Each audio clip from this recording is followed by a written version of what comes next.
नमस्कार मित्रों, स्वागत है आपका सिद्धि योगा में। मैं हूं योगाचार्य तारादत्त और आज हम लोग करने जा रहे हैं स्लिप डिस्क के लिए योग। हम उन आसनों का अभ्यास करेंगे जो आपके स्लिप डिस्क के दर्द में आपको लाभकारी हो सकते हैं।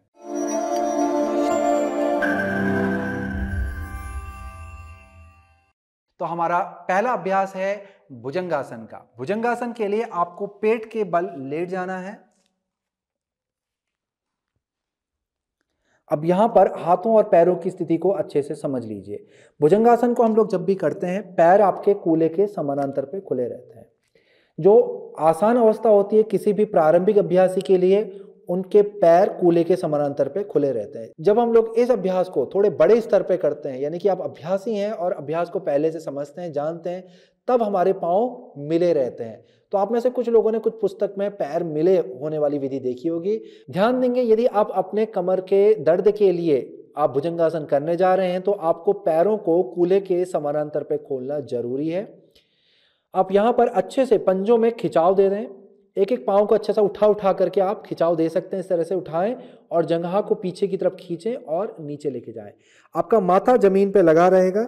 आपकी हथेली आपके हृदय के ऊपरी हिस्से के पास में रहेगी, अंगूठा अंदर की तरफ रहेगा। उंगलियों को अच्छे से आपने खोल के रखना है। कोहनी को शरीर से चिपका लें। फिर यहाँ पर पंजों पे अच्छा सा खिंचाव दें पीछे की ओर, जैसे हम लोग ऊपर आने की तैयारी कर रहे हैं। पंजों में खिंचाव देने के बाद कूल्हे को गोल घुमाते हुए कूल्हे का आगे वाला हिस्सा आपने जमीन की तरफ दबाना है। फिर हथेली पे दबाव बनाना है। आपने अपने सिर को ऊपर की तरफ उठाना है। सिर को उठाएंगे, कंधों को उठाएंगे और हृदय को उठाएंगे। इसके बाद कंधों को गोल घुमाते हुए पीछे और नीचे कान से दूर लेके जाएं, नीचे लेके जाएं। कोहनी को शरीर के पास पे चिपका के रखेंगे। आपने अपने हृदय को, यानी कि अपनी छाती को उतना ही उठाना जितना आप आराम पूर्वक उठा पाए, और अपने आगे अपने हृदय वाले क्षेत्र को ही आपने आगे की तरफ फैलाना। जितना हो सकता है इसे आगे की तरफ खींचे और फैलाएं।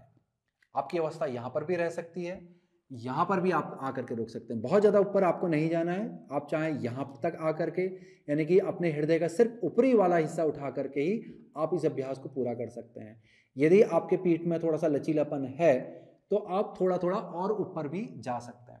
इस स्थिति को आप इस तरह से अपने हाथ का निचला वाला हिस्सा पूर्ण रूप से रख करके सिर्फ अपने हृदय को उठा करके इस तरह से भी आप भुजंगासन की स्थिति को कर सकते हैं कि आपके कोहनी से लेकर हथेली तक पूरी जमीन पर लगी रहेगी और हृदय उठा रहेगा, कंधे नीचे रहेंगे। और दूसरी अवस्था जिसमें हमारी हथेली नीचे होती है और हृदय उठा रहता है। कंधों को हमेशा नीचे रखना है, कोहनी को शरीर के पास पर रखना है। तो यह है हमारा भुजंगासन। भुजंगासन पे आने के बाद लगभग आपको 15 से 30 सेकंड रुकना है, फिर नीचे आना है और यही अवस्था को कम से कम 2 से 3 बार दोहराएं। हमारा अगला आसन है भुजंगासन के बाद सलभासन। सलभासन के लिए आपके पैर जैसे भुजंगासन के लिए थे वैसे ही खुले रहेंगे, कूल्हे के समानांतर, और हाथ सामने की तरफ आएंगे। हाथों के बीच में कंधों के समानांतर की दूरी आप बनाएंगे। माथे को जमीन से लगा लें। इसके बाद आपने धीरे धीरे सिर को उठाना है और अब यहां से हृदय को धीरे धीरे ऊपर को उठाना है। आपकी हथेली अंदर की तरफ आती रहेगी, हाथ को अंदर की तरफ को खींचना है, यानी कि हाथ में खिंचाव इस तरह से आगे की तरफ तो आ रहा है, परंतु आपका जो बाहां है ये अपने कंधे के जोड़ से जुड़ा रहेगा। इसे ऐसे बाहर ना जाने दें, इसे अंदर की तरफ रखें। खिंचाव आगे की तरफ रहेगा, हथेली अच्छे से जमी रहेगी। इस तरह से यहां तक आपको स्थिति में आना है। यहां तक स्थिति में आने के बाद अपनी हथेलियों से अच्छा सा सहारा लें और फिर बाएं हाथ को जमीन पर दबाएं। अपने बाएं पांव को ऊपर उठाएंगे और दाहिने हाथ को आगे की तरफ खींच लेंगे। यहां पर आप अपनी हथेली को अंदर की तरफ लाएंगे और अपने हाथ को जितना हो सकता है आगे की तरफ खींचने की कोशिश करें। हाथ आपके कंधे और पूरा कमर से खींचता हुआ आगे की तरफ जाएगा। यहां पर इस स्थिति में लगभग आपने 5 से 10 सेकंड के बीच में रुकना है और फिर धीरे से अपने हाथ और पैर को नीचे ले आना है। अब यही स्थिति को दूसरी तरफ से दोहराएंगे। आपने अपने दाहिने पांव को ऊपर उठाना है और बाएं हाथ को आगे लेके आना है, हथेली अंदर की तरफ। अपने बाएं हाथ पे अच्छा सा खिंचाव दे, कमर के पास से, यहीं से ही आपका खिंचाव होते हुए पूरा आगे तक जाता है। पैर को अच्छे से पीछे की ओर खींचेंगे।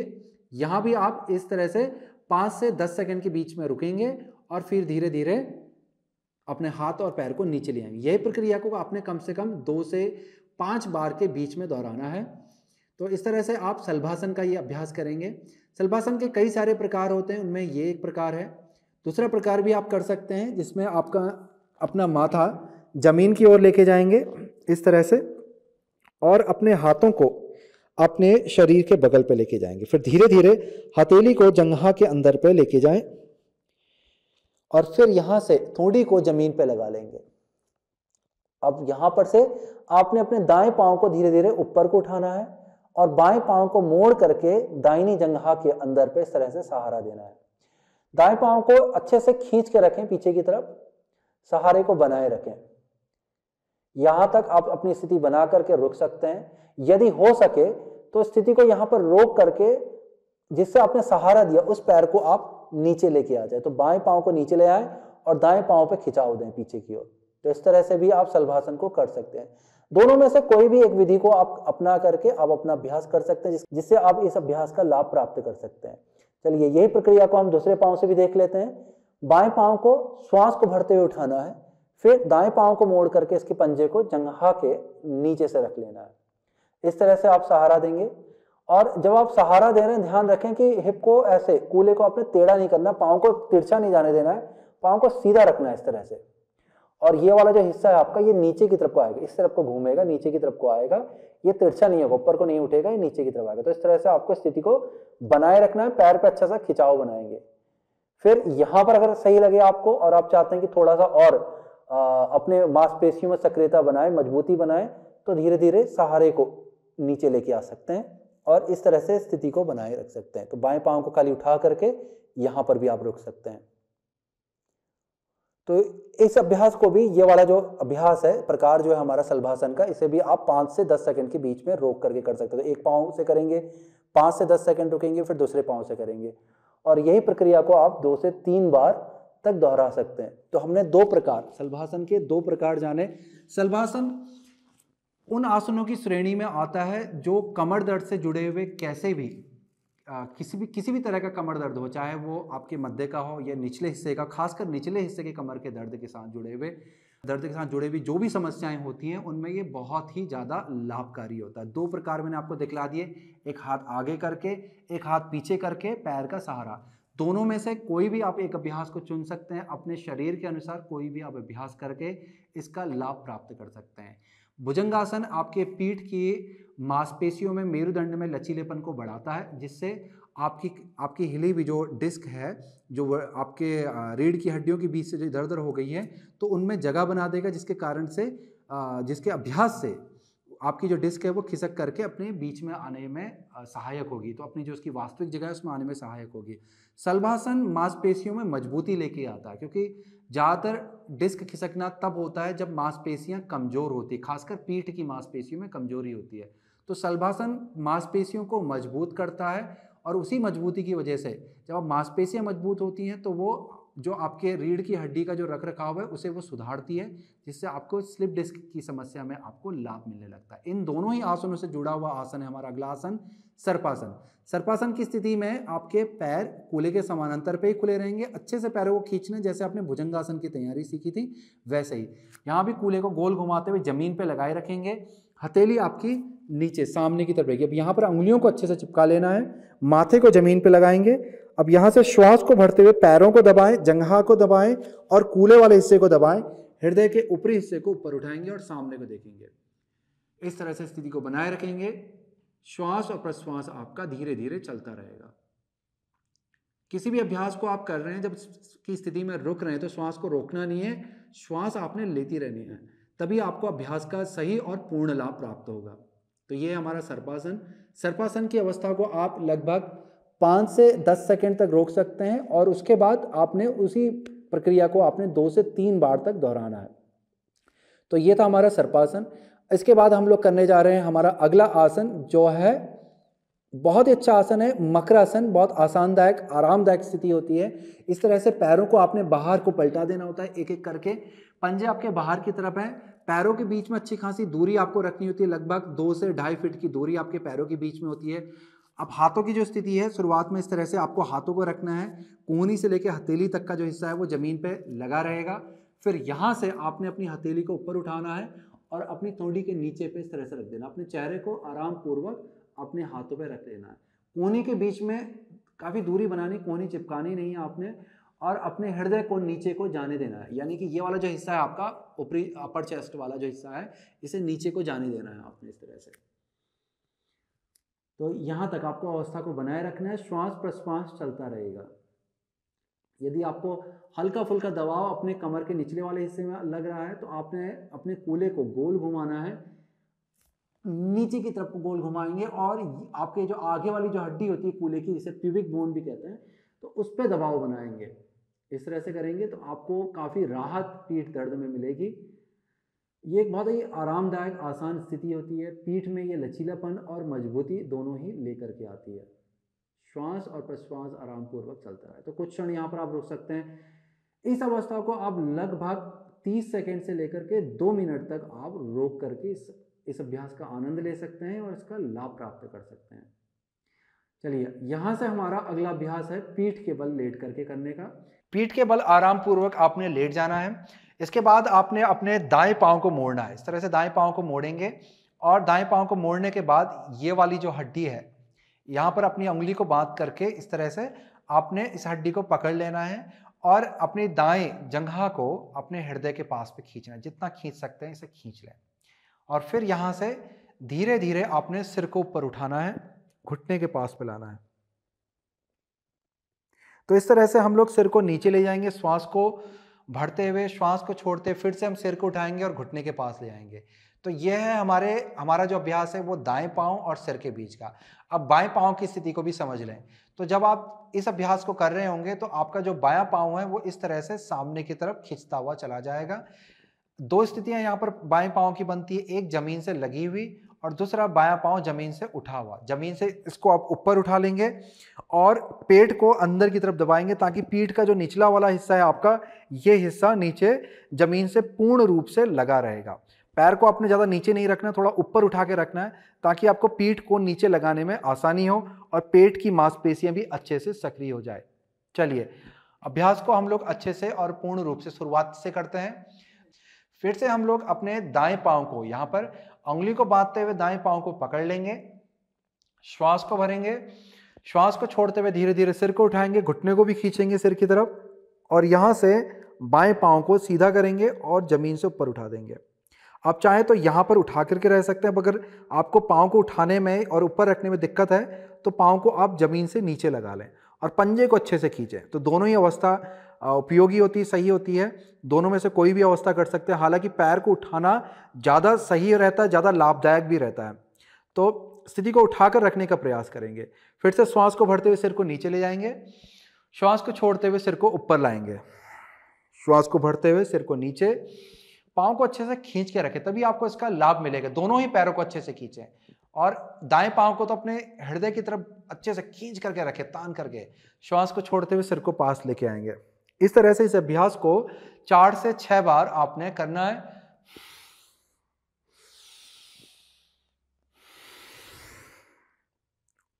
और फिर यहां पर सिर को नीचे ले आकर के आराम की अवस्था में ले आएंगे। दोनों पैरों को मोड़ करके जमीन पर रख देंगे, हाथों को खोल के आप आराम कर सकते हैं। तो एक पैर से समाप्त होने के बाद आप कुछ क्षण आराम की अवस्था में जाकर के कुछ लंबी गहरी श्वास लेकर के आपने लगभग ये मान लीजिए 15 से 30 सेकंड तक का आप आराम यहाँ पर कर सकते हैं। फिर उसके बाद तुरंत ही पैर को बदल करके अभ्यास को दूसरी तरफ से करेंगे। तो चलिए दूसरी तरफ से अभ्यास को करते हैं। तो मैं यहाँ बाएं पाँव को मोड़ लेता हूँ और बाएं पाँव को पकड़ के श्वास को भरूंगा, श्वास को छोड़ते हुए बाएं पाँव को हृदय के पास में खींचूंगा और सिर को ऊपर उठाऊंगा। फिर यहां से दाएं पांव को सीधा कर लेना, ऊपर को उठा लेंगे, पंजे को अच्छे से खींचेंगे, दोनों पांवों के पंजे अच्छे से खींचेंगे और बाएं पांव को जितना हो सकता है हृदय के पास में खींचें। श्वास को भरते हुए सिर को नीचे, श्वास को छोड़ते हुए सिर ऊपर, श्वास को भरते हुए नीचे, श्वास को छोड़ते हुए ऊपर, श्वास को भरते हुए नीचे, श्वास को छोड़ते हुए ऊपर, श्वास को भरते हुए नीचे, श्वास को छोड़ते हुए ऊपर। तो इस तरह से आप 4 से 6 बार इस अभ्यास को कर सकते हैं। अभ्यास संपन्न होते ही अपने दाहिने पांव को मोड़ के जमीन से रख लें, फिर धीरे धीरे बाएं पांव को ढीला करें और जमीन पर रख लें। अभ्यास को आपने अपने शरीर के अनुसार धीरे धीरे ही करना है, बहुत ज्यादा गति को बढ़ाना नहीं है, धीरे धीरे ही करना है। और धीरे धीरे जैसे जैसे आपको अपनी स्थिति में सुधार मिलने लगे, दर्द में आपको राहत मिलने लगे, तभी आप इसकी गति को बढ़ाएं, अन्यथा गति बढ़ाने की आपको बिल्कुल भी जरूरत नहीं है। बहुत ही धीरे धीरे आपने करना है अभ्यास को। तो ये अभ्यास आपका होगा। इसके बाद हम लोग इसी अभ्यास के साथ एक और अभ्यास को जोड़ देंगे। तो आपने वापस से दाएं पांव को पकड़ लेना है और हृदय के पास पे खींचना है। फिर यहां से आपने बाएं पांव को सीधा कर लेना और ऊपर उठा लेना जमीन से। यहां से श्वास को भरते हुए बाएं पांव को ऊपर उठाना है, जितना ऊपर लेके जा सकते हैं, और श्वास को छोड़ते हुए धीरे धीरे नीचे लाना है। यही प्रक्रिया को हम लोग दोहराएंगे। श्वास को भरते हुए बाएं पांव को ऊपर ले जाएंगे और श्वास को छोड़ते हुए नीचे लाएंगे। जमीन से नहीं लगाना, जमीन से थोड़ा ऊपर उठा के रखना है। श्वास को भरते हुए ऊपर ले जाएंगे धीरे धीरे और श्वास को छोड़ते हुए धीरे धीरे नीचे लाएंगे। वापस से श्वास को भरते हुए धीरे धीरे ऊपर और श्वास को छोड़ते हुए धीरे धीरे नीचे लेके आएंगे। बहुत अच्छे। एक बार और, श्वास को भरते हुए धीरे धीरे ऊपर और श्वास को छोड़ते हुए धीरे धीरे नीचे लेके आएंगे। फिर घुटना मोड़ेंगे और पंजे को धीरे से नीचे रख देंगे। तो इस तरह से ये अभ्यास हमारा बाएं पांव से हो गया। अब यही अभ्यास को हम लोग दाएं पांव से संपन्न करेंगे, जिसके लिए अब हम लोग अपने बाएं पांव को अच्छे से हाथों से पकड़ के अपने हृदय के पास पे खींच लेते हैं। जब भी आप इसे अपने हृदय के पास पे खींचे, श्वास को बाहर निकाल लें, अच्छे से बाहर को श्वास को बाहर छोड़ लें और उसके बाद श्वास को भरते हुए दाएं पांव को सीधा कर देंगे, पंजे को अच्छे से खींचेंगे। फिर श्वास छोड़ेंगे, श्वास को भरते हुए पांव को ऊपर उठाएंगे और श्वास को छोड़ते हुए नीचे लाएंगे। बहुत अच्छे से अभ्यास को करते रहेंगे। श्वास को भरते हुए ऊपर, श्वास को छोड़ते हुए नीचे लाएंगे। श्वास को भरते हुए ऊपर, श्वास को छोड़ते हुए धीरे धीरे नीचे लाएंगे। श्वास को भरते ऊपर, श्वास को छोड़ते हुए नीचे, श्वास को भरते ऊपर, श्वास को छोड़ते हुए नीचे। इस अभ्यास को भी 4 से 6 बार आपने दोहराना है। उसके बाद अपने दाहिने पांव को भी धीरे से जमीन पर रख लेना है और बाएं पांव को भी आराम पूर्वक जमीन से लगा लें। इस तरह से यहां तक आपकी जो स्थिति है, ये आपके सुप्त पवन मुक्तासन का जो अभ्यास था, ये संपन्न हो जाएगा। अब हम लोग उत्तान पादासन का अभ्यास करेंगे। उत्तान पादासन के लिए आपको अपने हाथों को शरीर के बगल में चिपका लेना है और हथेली आपकी जमीन की तरफ जमी रहेगी। उंगलियों को अच्छे से खोल लें। फिर अपने बाएं पांव पर अच्छे से दबाव बनाएं, पंजे को अच्छे से दबाएं जमीन पर और श्वास को भरते हुए दाएं पांव को सामने की तरफ सीधा करेंगे। पंजे को आप ऊपर को उठा लेंगे, खींचना नहीं है, ऊपर को उठाना है और फिर धीरे धीरे इस पैर को ऊपर की तरफ लेके आए। तो इस तरह से ये आपकी स्थिति बनेगी कि आपका जो दायां घुटना एकदम से सीधा रहेगा। एड़ी को आपने ऊपर की तरफ खींचना है, पंजे को और पैरों की उंगली को अपने चेहरे की तरफ खींचना है। अब यहां से श्वास को छोड़ते हुए धीरे धीरे दाएं पांव को नीचे लाएंगे। जमीन से नहीं लगाना, आपने जमीन से थोड़ा सा ऊपर उठा के रखना है। फिर से श्वास को भरते हुए धीरे धीरे पैर को ऊपर लेके जाएंगे। श्वास को छोड़ते हुए नीचे लाएंगे। पूरा नीचे तक भी नहीं लेके आना है आपको, लगभग 10 से 12 या 15 इंच तक आपको ऊंचाई पे बना के रखना है। श्वास को भरते फिर से ऊपर उठाएंगे, श्वास को छोड़ते हुए नीचे लाएंगे। ध्यान रखेंगे कि आपकी पीठ का निचला वाला हिस्सा उठे ना, आप इतना नीचे ना लाएं कि पीठ का निचला वाला हिस्सा उठ जाए। इसे उतना ऊपर रखें कि आपके पेट की मांसपेशी सक्रिय हो रही है और पीठ आपके नीचे जमीन से लग रही है। चलिए वापस से करेंगे। श्वास को भरते ऊपर और श्वास को छोड़ते हुए नीचे, श्वास को भरते हुए ऊपर, श्वास को छोड़ते हुए नीचे। इस अभ्यास को भी आप धीरे धीरे करते हुए अपने शरीर के अनुसार बहुत धीरे धीरे करिएगा और इस अभ्यास को आपने 6 से 8 बार और 10 बार तक आप इसको कर सकते हैं। शुरुआत में आप 6 बार करें, फिर धीरे धीरे बढ़ा के 8 बार और फिर 10 बार तक आराम पूर्वक कर सकते हैं। पर गति को जितना हो सकता है धीमा रखना है। जैसे अभी एक बार अच्छे से देख लें। श्वास को भरते हुए लंबा श्वास लेना और धीरे धीरे पांव को उठाना है। इस तरह से धीरे धीरे पांव को उठाना है और फिर धीरे धीरे ही श्वास को छोड़ते हुए पांव को नीचे लेके जाना है। इस तरह से करेंगे। चलिए इसी प्रक्रिया को बाएं पांव से करते हैं। दाहिने पंजे को अच्छे से दबाएं, श्वास को भरें और अपने बाएं पांव को सीधा करते हुए ऊपर को उठा लें। फिर श्वास को छोड़ते हुए धीरे धीरे नीचे को लाएंगे। फिर से श्वास को भरते हुए धीरे धीरे ऊपर और श्वास को छोड़ते हुए धीरे धीरे नीचे लाएंगे। इस पैर से भी आपने लगभग 6 बार कम से कम करना है। श्वास को भरते हुए धीरे धीरे ऊपर आएगा आपका पांव, घुटने को सीधा रखने की कोशिश करनी है। श्वास को छोड़ते हुए हमेशा नीचे को जाएगा। प्रक्रिया को आपने सही तरीके से करना है और नीचे वाला जो पांव है आपका, दाएं पांव का जो पंजा, उसको भी दबा के रखें ताकि आपके पीठ की तरफ आपका कोई भी दबाव ना आए। जो भी हो रहा है यहाँ पर आपके पेट की मांसपेशी से हो रहा है। पेट की मांसपेशी सक्रिय होगी तो पीठ की तरफ लोड कम से कम पड़ेगा, यानी कि दबाव कम से कम आएगा, जिससे आपको पीठ के दर्द में राहत मिलेगी।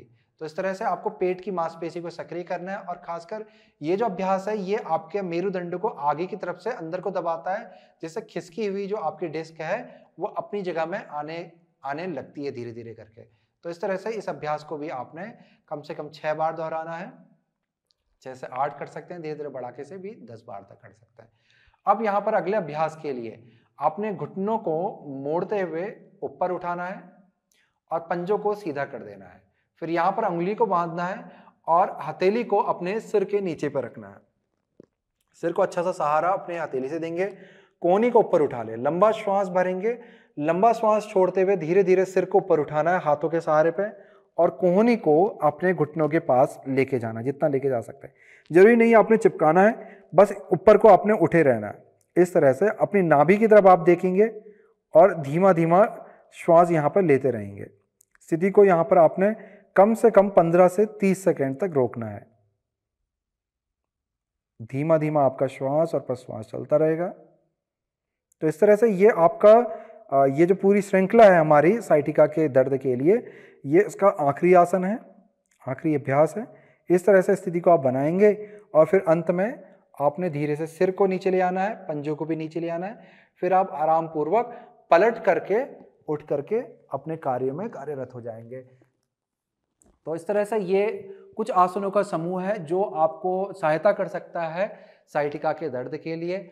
अभ्यास को प्रतिदिन करेंगे तभी आपको अभ्यास के लाभ का पता चलेगा, जो उसका रिजल्ट है वो आपको धीरे धीरे दिखलाई देने पड़ेगा।